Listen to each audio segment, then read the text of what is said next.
Coucou les amis, vous allez bien? Alors aujourd'hui, un peu de tendresse avec ces escargots briochés fourrés à la crème pâtissière et au chocolat, aux pépites de chocolat.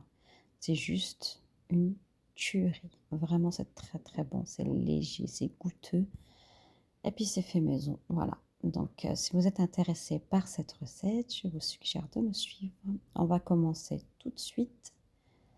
Donc, par le lait tiède, on va avoir besoin de 250 millilitres de lait tiède et une cuillère à soupe de levure fraîche ou sèche. C'est comme ce que vous avez. Tant que c'est de la levure boulangère, donc c'est environ 20 grammes. On va y rajouter donc 3 cuillères à soupe de sucre bien bombé et on mélange. Donc c'est une recette très facile.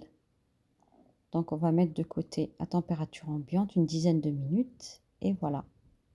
À couvert. Donc le mélange a moussé légèrement. Donc c'est bon signe. Quand on commence à avoir de la mousse, c'est que la levure est active. Donc on mélange un petit peu. On va rajouter un œuf à température ambiante. Donc sortez-le au moins, disons, 1 heure avant. Sinon, l'astuce, vous pouvez le mettre dans de l'eau tiède, dans un bol avec de l'eau tiède. Allez, 5 minutes. Donc ensuite, on va rajouter 3 cuillères à soupe d'huile. De l'huile neutre, hein, peu importe. Voilà, et vous mélangez bien, bien, bien tout ça. Ensuite, je verse cette préparation dans le bol de mon robot et je vais commencer à préparer donc la farine. Donc, j'aurai besoin de 480 grammes de farine environ.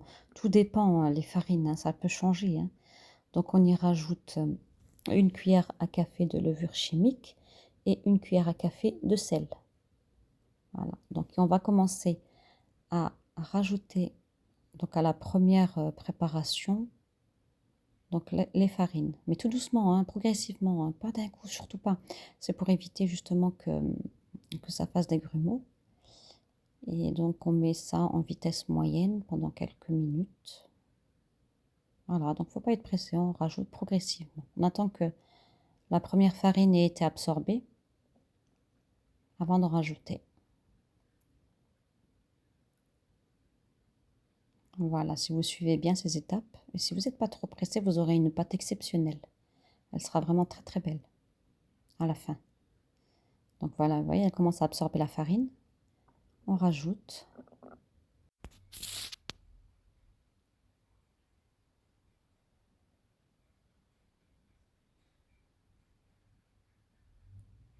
Et voilà, donc la dernière petite partie, et on a terminé avec la farine.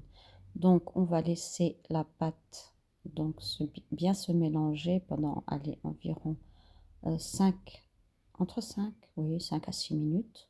Donc vous voyez la pâte, elle est encore brute, hein, elle n'est pas bien travaillée. Et là, on va rajouter notre beurre à température ambiante. On a à peu près 30 grammes de beurre et on a le zeste d'un citron. Donc du beurre à température ambiante, je répète, mou, qui va s'intégrer beaucoup plus facilement. Voyez, donc là, on remet le robot en route et on continue de mélanger jusqu'à ce que le beurre soit totalement imprégné dans la pâte. Voilà, et là, on va changer d'outil, on va prendre à la place de la feuille donc le crochet, ce qui va permettre de pétrir cette fois-ci et non plus de mélanger. Donc là, on voit tout de suite la différence, la pâte est tout de suite un peu, comment dire, malmenée, elle est bien pétrie et elle change d'aspect. Donc là, par contre, avec le crochet, j'ai bien pétri pendant pratiquement 8 à 10 minutes, hein. Ouais. Et donc là, on a une pâte exceptionnelle, regardez voir ça. Elle colle très peu, elle est lisse, homogène, voyez. C'est de la pâte à brioche en fait, voilà. Donc elle n'est plus, on va dire, brute comme celle de tout à l'heure. Vous voyez, bah, vous verrez de plus près, là, regardez comment elle est belle. Elle colle légèrement, mais regardez comme elle est lisse et belle, voilà. Donc là, c'est bon, c'est que la pâte est prête. Donc on va la mettre sur le plan de travail. Puis on va la bouler avec un petit peu de farine pour éviter qu'elle colle trop. Voilà, regardez. comme elle rebondit bien, elle est très moelleuse. Donc on va la remettre dans le même récipient pour éviter de se faire trop de vaisselle. On va mettre un peu de farine, saupoudrer un peu de farine et on la remet dans le bol. Et là on va couvrir et on va laisser monter à température ambiante jusqu'à ce qu'elle double de volume. Environ, moi ça m'a pris, allez, 45 minutes parce il faisait chaud dans la maison. Donc 45 minutes plus tard, la voilà qui a doublé de volume. Donc je prépare ma pâte, je vous montre. J'ai pris une portion de crème pâtissière, donc vous avez le lien de la recette sur ma chaîne, je vous le mettrai en barre d'infos que vous pourrez préparer en amont. Et là, c'est des pépites de chocolat, j'en ai pris à peu près 50 grammes. Si vous n'avez pas de pépites de chocolat comme moi, vous prenez une tablette de chocolat que vous hachez. Voilà, donc je vais saupoudrer un petit peu de farine sur le plan de travail. Et là, je vais commencer à étaler ma pâte sans trop la dégazer, hein. Faut pas trop la malmener, voilà, faut simplement la poser sans trop la malmener. Et le rouleau va se charger de toute façon de la dégazer. Voilà, on rajoute de la farine pour pas que elle colle, ça facilitera bien le travail. Voilà, et donc je vais étaler ma pâte. Voilà, n'hésitez donc pas à rajouter de la farine.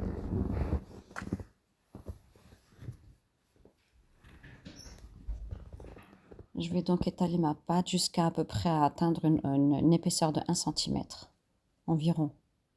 Vous voyez, voilà, à peu près comme ça. Et donc là, c'est bon, je vais pouvoir faire mon fourrage à la crème pâtissière. Donc là, ma crème pâtissière est un peu liquide parce que je venais de la faire juste avant la vidéo. Elle est encore un petit peu tiède. La vôtre, si vous la préparez un jour avant, donc elle aura une texture de flan plutôt. La mienne, elle coule encore un petit peu, mais c'est pas grave. J'attendais de la visite cet après-midi-là et j'étais un peu pressée. J'étais un peu pressée. La brioche, ça doit lever 2 fois, donc ça prend un petit peu de temps. Voilà, donc là, je parsème avec les pépites de chocolat. Et là, tout doucement, en commençant par le bord, je vais commencer à rouler, rouler, rouler jusqu'à faire un boudin bien serré. Donc on fait bien les côtés, les extrémités surtout. Parce qu'au centre, c'est toujours facile, mais aux extrémités, c'est un peu du mal à suivre, donc il faut y aller graduellement et avec patience.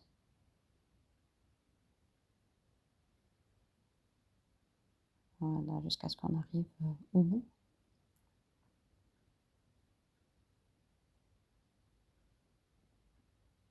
Et là, je rabats les bords, c'est plus simple. Pour éviter que la crème... On étire bien la pâte, elle est élastique, donc c'est pas un souci. Pour éviter que la crème pâtissière ne sorte des bords. Et ça donne quelque chose de plus propre. Voyez, la crème pâtissière ne coule pas, en fait, ne sort pas. Et là, je vais commencer à couper des tronçons, à peu près de 2 cm. Et je vais commencer à lui donner une forme à notre petit escargot. Voilà, je vous montre de plus près, donc je coupe. Voilà, et avant de poser dans le plateau, j'ai préparé 2 plaques avec du papier sulfurisé allant au four. Et je pose mes petits escargots, mes petites brioches dessus. Voilà. Donc vous voyez, un petit peu de crème pâtissière qui s'en va parce qu'elle est un peu liquide, mais c'est pas grave. Je la récupère à la fin, rien n'est perdu et je la remets dessus. Le plan de travail, évidemment, il est propre, il a été nettoyé avant comme toujours. Donc il n'y a aucun souci, voilà. Le premier plateau, donc la première plaque. Donc on attaque la deuxième plaque. Ouais, on a quand même pas mal de petits escargots, on a quand même pas mal de brioches avec cette recette, hein. Donc c'est pas mal, hein. C'est une bonne recette. Franchement, je me lasse pas de la faire et de la refaire.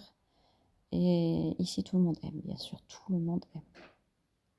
Voilà, je récupère comme ça, pas de perte. Et maintenant, on va mettre la deuxième en poussée, température ambiante, pendant à peu près 30 à 35 minutes. Vous voyez, là, ils ont bien gonflé.